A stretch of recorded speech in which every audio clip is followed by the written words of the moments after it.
जकरिया नबी का पुस्तक 13 अध्याय का पहला और दूसरा वचन। उसी समय दाऊद के घराने और यरूशलेम के निवासियों के लिए पाप और मलिनता धोने के निमित्त एक बहता हुआ सोता होगा।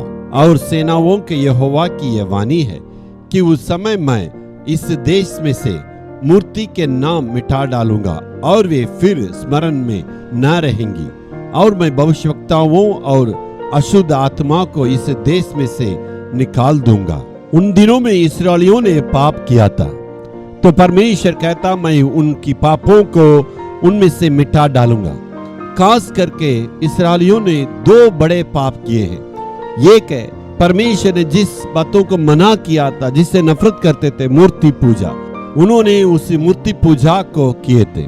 और झूठे भविष्यवक्ता, यानी परमेश्वर नहीं भी कहते थे, परमेश्वर के नाम से भविष्यवाणी करते थे, परमेश्वर से दोनों चीजों से नफरत किए।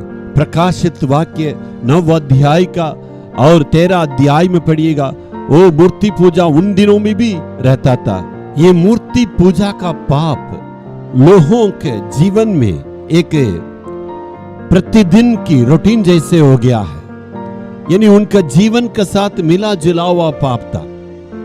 तो परमेश्वर कहते हैं इस्राएलियों छोटे बचपन से ही इसी मूर्ति पूजा में अपने मन को लगाए हैं, बड़े होने के बाद उसे निकल नहीं पा रहे हैं, उसके साथ तो जोड़े गए हैं, इसलिए उसे निकलना नामुमकिन है। तो परमेश्वर इस्राएलियों को वादा किया है, मैं ऐसे मलिनता, ऐसे मूर्ति पूजा, ऐसे पापों को उससे तुम्हें निकाल दूंगा, भरपूर मैं तुम्हें पूरा पूरा आजाद करूंगा।